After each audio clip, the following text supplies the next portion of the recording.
Hello everyone, welcome to the smart IAS foundation. आज हम discuss कर रहे हैं डेली करंट अफेयर्स। जी हाँ, डीसीए जो है 23 सितंबर 2024 का। तो इसमें हम लोग डिस्कस करने वाले हैं थ्री टॉपिक्स।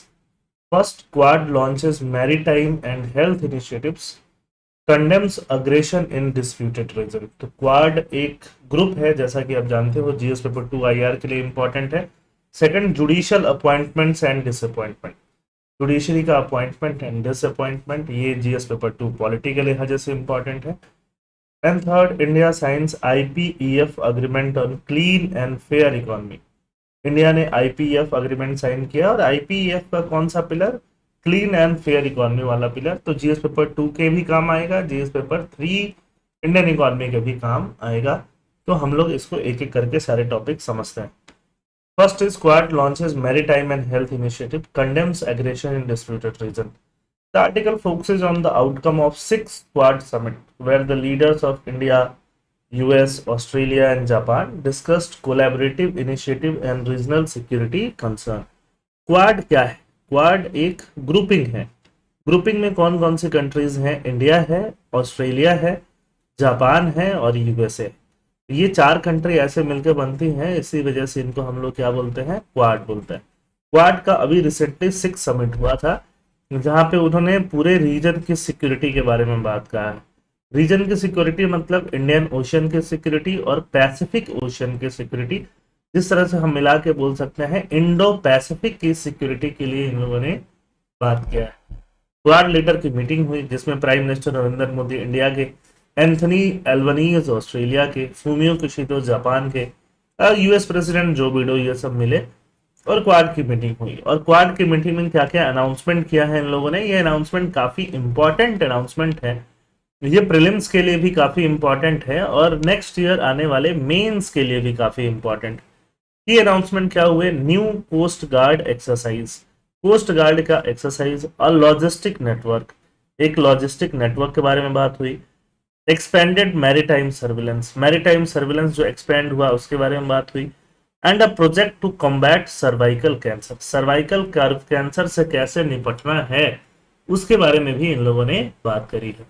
तो पहला तो उन लोगों ने बोला कि देखो, जो चाइना चाइना एग्रेशन दिखाता है साउथ चाइना सी में एंड ईस्ट चाइना सी में, उसको कंडेम किया इन लोगों ने। साउथ चाइना सी में क्या एग्रेशन दिखाता है चाइना?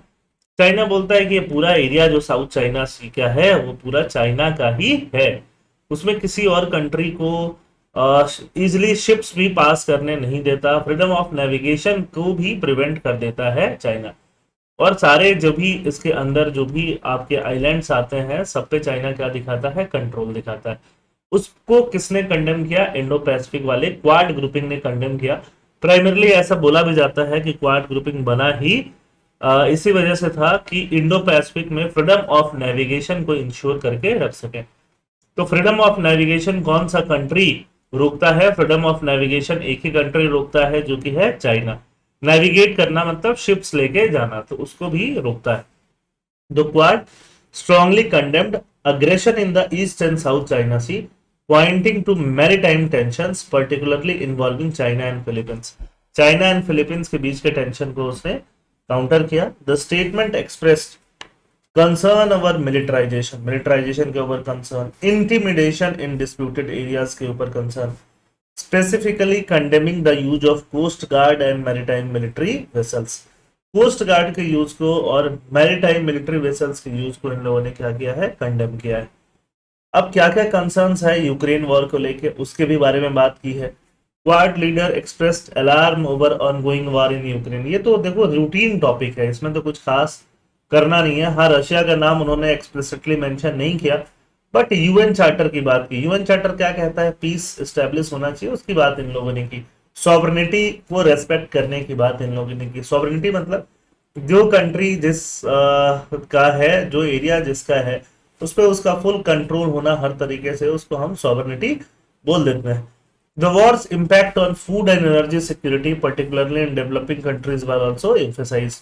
रशिया यूक्रेन के वार की वजह से फूड सिक्योरिटी और एनर्जी सिक्योरिटी पे भी काफी क्वेश्चन मार्क आए। इनिशियली तो बहुत ज्यादा आए, बाद में बाकी कंट्रीज ने सप्लाई किया, तो इसके बारे में भी इन लोगों ने बातचीत किया। तो यूक्रेन के बारे में बातचीत तो देखो नॉर्मल बातचीत हो गया, बट इंपॉर्टेंट क्या है कि नया उन्होंने कुछ लॉन्च किया, क्वाड कैंसर मून शूट करके एक इनिशिएटिव लॉन्च किया गया। ये इनिशिएटिव सर्वाइकल कैंसर को कम्बैट करने के लिए लॉन्च किया गया, with India pledging $10 million for screening effort. सिर्फ स्क्रीनिंग के लिए इंडिया $10 मिलियन देगा। इंडिया में सीरम इंस्टीट्यूट है, serum institute of India and Gavi, Gavi India का नहीं है। Committed to provide up to 40 million vaccine, 40 million vaccine ये लोग देंगे, जिसका अप्रूवल पेंडिंग है।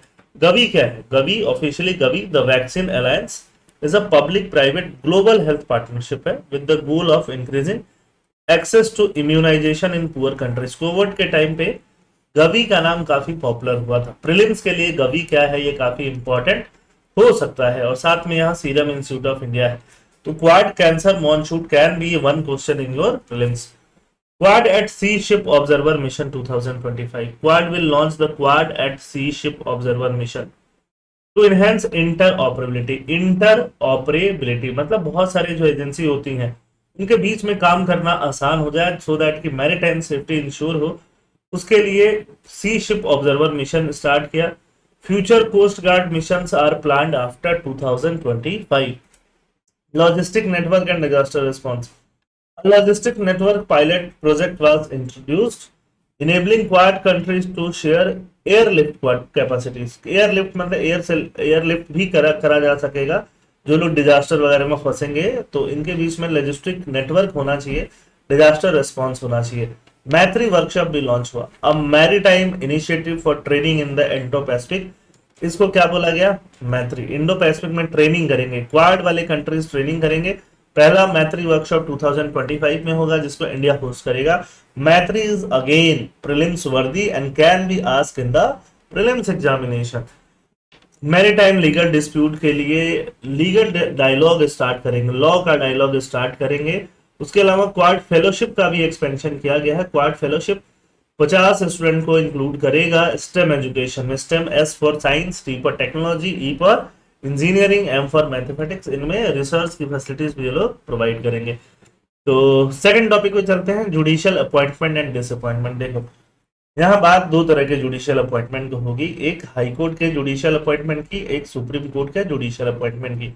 हाई कोर्ट का जज इंडिया में कैसे अपॉइंट होता है, सुप्रीम कोर्ट का जज कैसे अपॉइंट होता है, अपॉइंट कौन करते हैं, साइन वाइन किसका जाता है, प्रेसिडेंट का जाता है। पर जब आप पॉलिटी पढ़ते हो तो आप एक चीज समझते हो, इंडिया में जो प्रेसिडेंट जो है वो बस नाम के हेड होते हैं। इनके पीछे कौन होता है? इनके पीछे सेंट्रल गवर्नमेंट होता है, जो इनसे सारे काम करवाता है या सारे कामों पे सिग्नेचर करवाता है।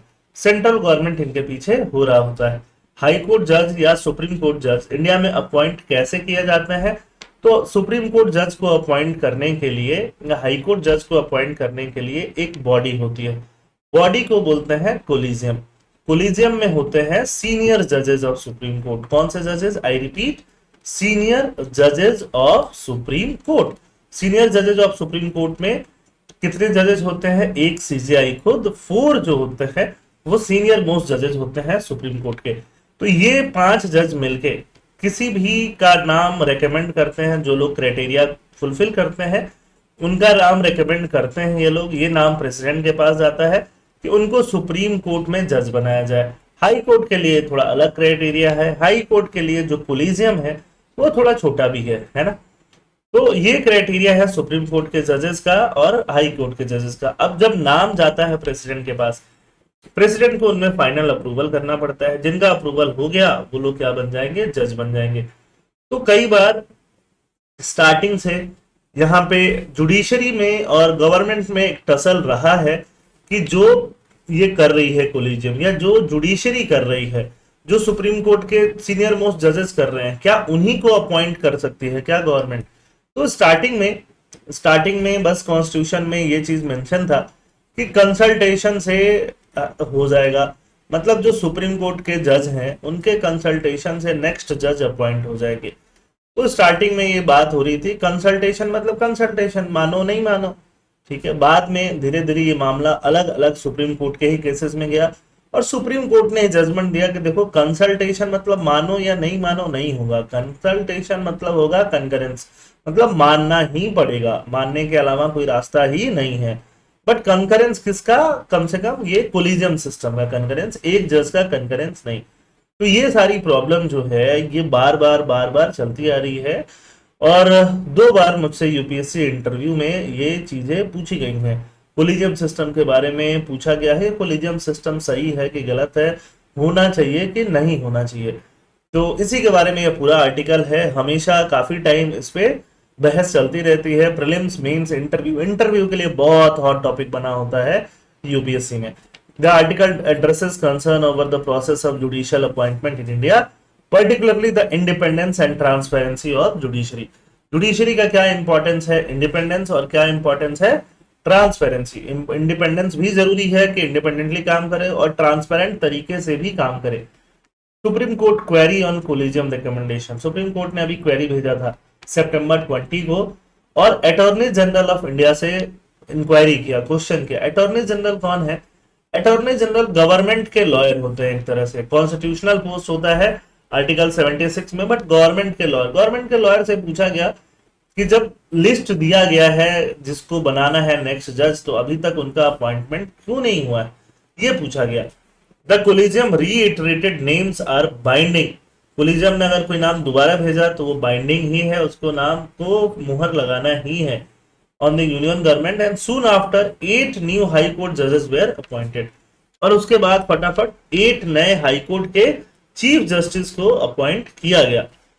जुडिशियल इंडिपेंडेंस का क्या इंपॉर्टेंस है, while the judiciary must maintain its independence, judiciary को इंडिपेंडेंस मेंटेन करना ही है, बट वो पावर डिसिप्लिन से करना है, गुड कंडक्ट से करना है, लोगों के प्रति अकाउंटेबल, कॉन्स्टिट्यूशन के लिए अकाउंटेबल होकर करना है, एरोगेंस को प्रिवेंट करके करना है, और जुडिशरी को अब्यूज ऑफ पावर नहीं करना है।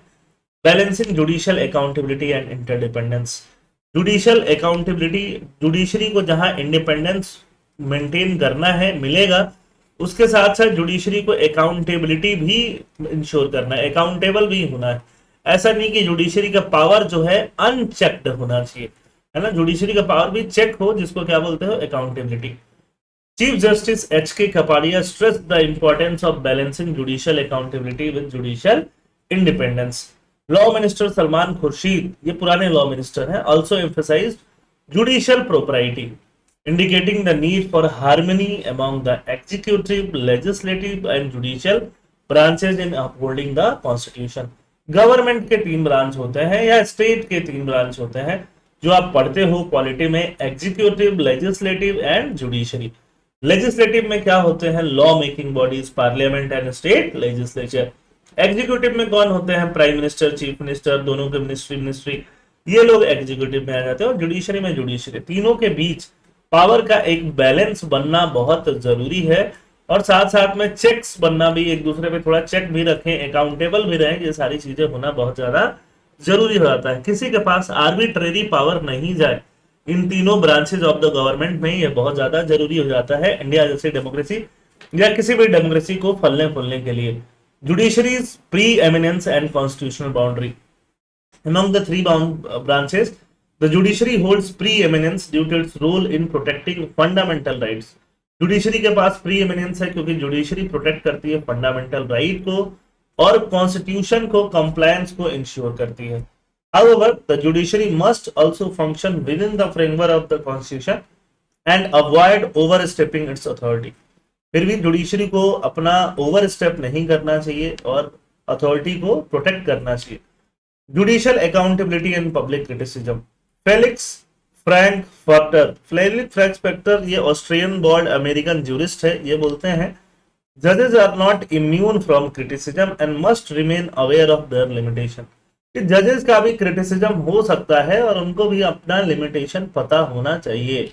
जजेस शुड बी हेल्ड अकाउंटेबल, अगर उनको भी अकाउंटेबल हेल्ड करना चाहिए कि आपने ये काम क्यों नहीं किया या अच्छे से क्यों नहीं किया। थ्रू कंस्ट्रक्टिव क्रिटिसिज्म, क्रिटिसिज्म ऐसा हो जो कंस्ट्रक्टिव हो, ensuring they remain responsible to the public and mindful of their fallibility, है ना, उनको इंश्योर कराते रहना पड़ेगा कि वो भी लोगों के लिए रेस्पॉन्सिबल हैं और इनफेलिएबल नहीं है। मतलब ऐसा नहीं है कि जज कभी गलती कर ही नहीं सकते, तो उनको इस बात का एहसास दिलाते रहना चाहिए, ऐसा अकाउंटेबिलिटी में, जुडिशियल अकाउंटेबिलिटी में आप मेंशन कर सकते हो। अल्टीमेट अथॉरिटी ऑफ जजेस क्या है? रोल ऑफ जजेस इन कॉन्स्टिट्यूशनल इंटरप्रिटेशन, कॉन्स्टिट्यूशन को इंटरप्रेट करने में जजेस का रोल जाता है। जज hold ultimate authority in interpreting the constitution and most must possess extensive knowledge of law. Their role is crucial in ensuring the constitution and law. While judges are appointed by the president, the process is largely influenced by cabinet decision. है ना, क्योंकि appointment president कर रहे हैं, president के पीछे कौन है? सेंट्रल गवर्नमेंट है, उनका कैबिनेट है। कैबिनेट जिसको चाहेगा प्रेसिडेंट उसी के नाम की मुहर लगाते हैं। नाम कौन भेजता है? नाम कोलिजियम सिस्टम भेजता है। ठीक है, तो यहाँ जो बात हो रही थी वो किस चीज की हो रही थी? इंटरप्रिटेशन कि लॉ में क्या लिखा हुआ है उसका मतलब क्या निकलेगा, जैसे शास्त्रों में क्या लिखा हुआ है उसका मतलब क्या निकलेगा, उसके लिए अलग अलग संस्कृत के विद्वान लोग होते हैं, है ना। बाकी जो भी होली बुक्स हैं, कुरान है या फिर बाइबल है, उनके लिए अलग अलग धर्मों के स्पिरिचुअल लीडर होते हैं बुक को समझाने के लिए। वैसे ही कॉन्स्टिट्यूशन और लॉ को समझाने के लिए, इंटरप्रेट करने के लिए कौन है? जजेस हैं। ठीक है, प्रियामल ऑफ द कॉन्स्टिट्यूशन को जैसे वो लोग बार बार एक्सप्लेन कर करके प्रियामल को और ज्यादा जजेस ने, सुप्रीम कोर्ट ने इनहेंस किया हुआ है, जो मैंने यहाँ पे लिख दिया है रिवीजन के लिए। नीड फॉर क्लैरिटी इन जजेस सिलेक्शन, जज के सिलेक्शन में क्या चाहिए? और ज्यादा क्लैरिटी चाहिए। There is lack of clarity regarding who selects जजेस and how their qualification are assessed, कैसे उनका क्वालिफिकेशन असेस किया जाता है, ये आम जनता को पता नहीं है, मतलब ट्रांसपेरेंट नहीं है। Without clear selection principle the judiciary में डोमिनेटेड बाय एलीट क्लास, अगर सिलेक्शन प्रिंसिपल क्लियर नहीं होगा तो जुडिशरी में एलीट क्लास आ जाएंगे जिसको बोलते हैं प्रोपर्टीटेरिएट, और वर्किंग क्लास नहीं आएंगे जिसको बोलते हैं proletariat without a voice in governance. तो प्रोलिटेरिएट का गवर्नेंस में वॉइस ही नहीं रहेगा। विंस्टन चर्चिल का नाम सुना होगा, ब्रिटेन के प्रधानमंत्री रह चुके हैं ये।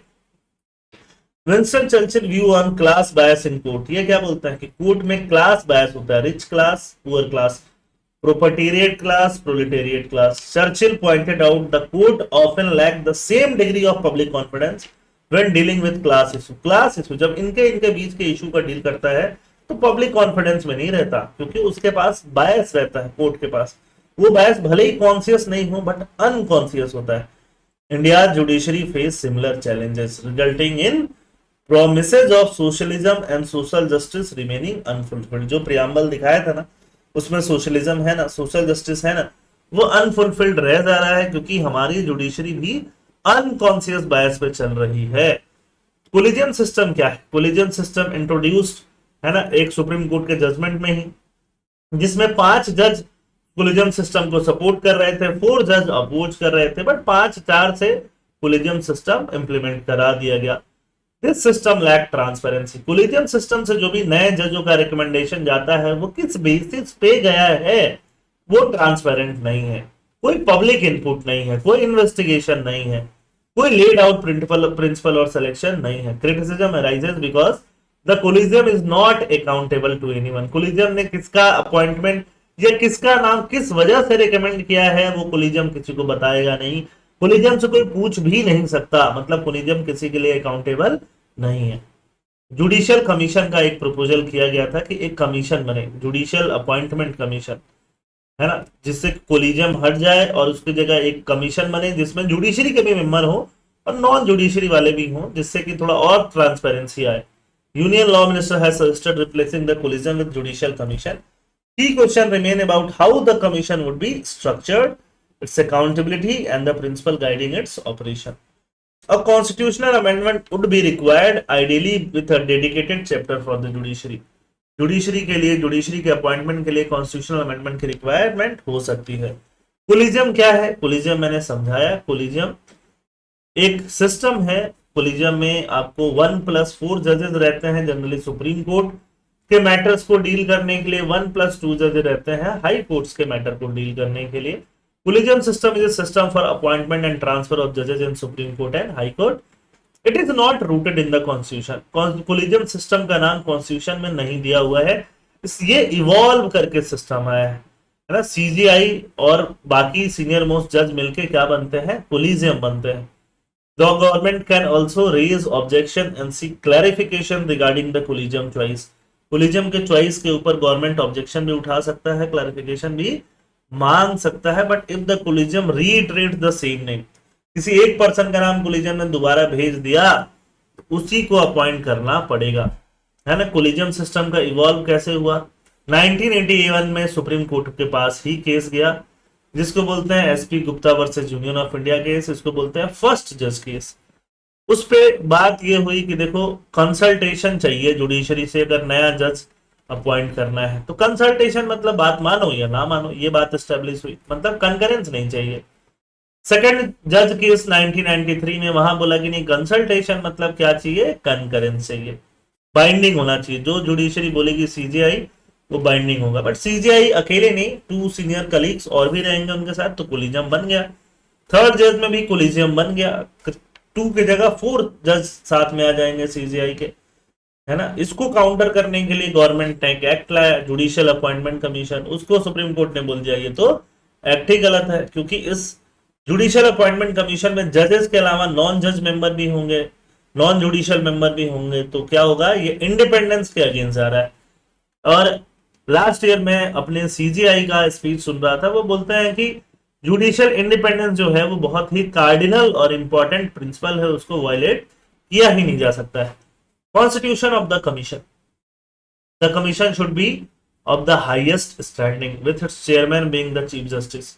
अगर एक नया कमीशन भी बनता है जिससे जुडिशरी का अपॉइंटमेंट हो, तो उसमें चीफ जस्टिस को ही हेड बनाओ, अदरवाइज जुडिशरी मानेगी ही क्यों। It should include thorough investigation into candidate, ये कमीशन कैंडिडेट जो भी नए जज बनने हैं उनका थरो इन्वेस्टिगेशन करे, उनके कैरेक्टर का, क्लास बायस का, उनके पुराने रिकॉर्ड देखे जाए, कहीं क्लास बायस, कम्युनल बायस, ये सब तो नहीं दिखता उनका। Independence and immunity of the commission. The commission must be completely independent and aligned with the constitutional values. It should act free of influence from political parties or corporation and operate without fear or favor. The commission must be immune from legal proceeding. कोई law proceeding उन पे नहीं हो. And any removal of its members should be handled by a high tribunal comprising of chief justice and high court chief justice. उसमें से, उस tribunal में से अगर कोई, उस कमीशन में से कोई मेंबर निकाला जाए, तो क्यों निकाला जाए, इस पे एक ट्रिब्यूनल बैठे। The public should have a say in the commission selection, commission के सिलेक्शन में लोगों का भी से हो, ऐसे करके एक कमीशन बनाना चाहिए, और कोलिजियम को हटा के वो कमीशन ही नेक्स्ट जजेस का अपॉइंटमेंट करे। Third and last topic for the day, India science IPEF agreement on clean and fair economy. Economy कैसा है, क्लीन, इकोनॉमी कैसा है, फेयर।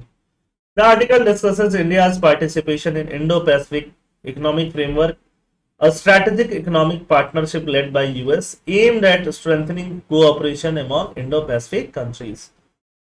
ठीक है, तो यह आर्टिकल डिस्कस करती है इंडिया का participation Indo Pacific economic framework में। आईपीईएफ क्या है, आईपीईएफ एक ग्रुपिंग है। कैसा ग्रुपिंग है, 14 कंट्रीज का ग्रुपिंग है, जो इंडो इंडियन ओशियन और पैसिफिक ओशियन के अराउंड जो कंट्रीज हैं, ऐसे 14 कंट्रीज जिसको यूएस क्या कर रहा है, लीड कर रहा है। तो क्या अग्रीमेंट इस बार इंडिया ने साइन किया, आईपीईएफ 2022 में आया था, 14 कंट्रीज यहाँ पे हैं, Australia, Brunei, Fiji, India, Indonesia. बहुत बार आईपीईएफ मैंने डिस्कस भी किया है, जिनको नहीं पता है कंट्रीज का नाम जरूर पढ़ लीजिए। इंडिया ने अभी आईपीईएफ का एक की एग्रीमेंट साइन किया, जिसमें इंडिया ने साइन किया है promoting a clean economy and ensuring a fair economy. Clean economy कैसे होगी, डीकार्बनाइज होगी, जब रिन्यूएबल एनर्जी का यूज ज्यादा होगा। फेयर इकोनॉमी कैसे होगी, ना टैक्स वैक्स ये सब चीजें प्रॉपरली मैनेज होंगी, तो फेयर इकोनॉमी होगी। The agreement aim to facilitate the development, access, deployment of clean energy technology as well as anti corruption. Anti corruption measure लेंगे तो फेयर इकोनॉमी होगी, है ना। टैक्स में ट्रांसपेरेंसी, ये कंट्रीज देख रहे हो, ये सारे कंट्रीज आईपीईएफ कंट्रीज का पार्ट है। फिजी याद रख लो, ऑस्ट्रेलिया, न्यूजीलैंड जनरली जहां भी आती है इकट्ठे आती हैं 2 कंट्रीज, इन दोनों को याद रख लो।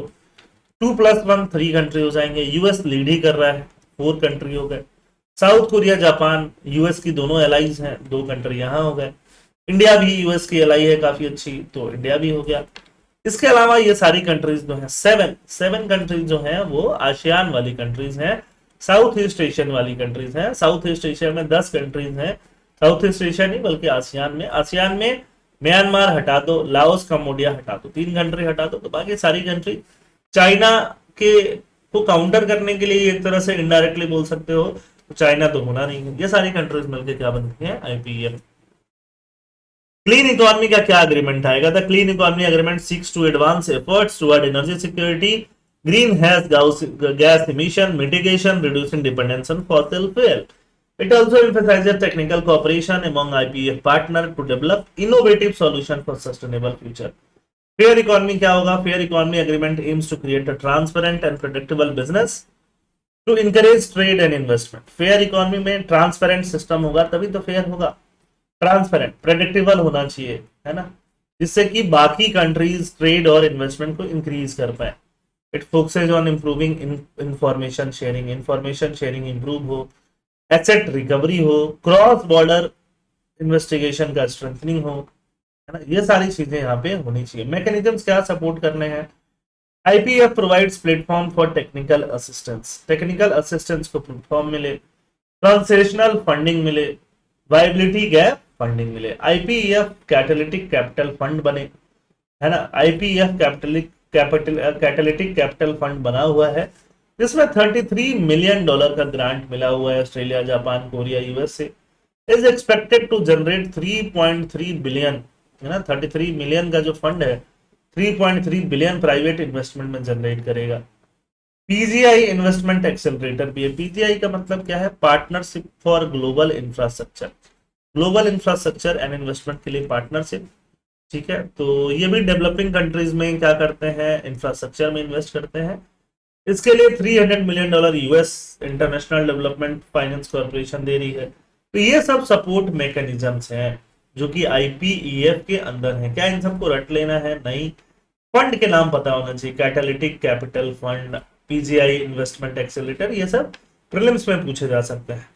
अब इसमें कंसर्न रेज किया है अजय श्रीवास्तव, जो foreign Indian trade service officer थे, ITS ऑफिसर। आजकल ITS ऑफिसर UPSC के थ्रू ही इनका सिलेक्शन होता है, UPSC जो सिविल सर्विसेज एग्जाम लेती है उसके through. Ajay Srivastava, former Indian trade service officer, raise concern over the secrecy in IPEF के नेगोशिएशन में बहुत सीक्रेसी मेंटेन हुआ है, कोई भी पब्लिक इनपुट यहाँ पे नहीं गया है ना, या बहुत कम पब्लिक इनपुट गया है।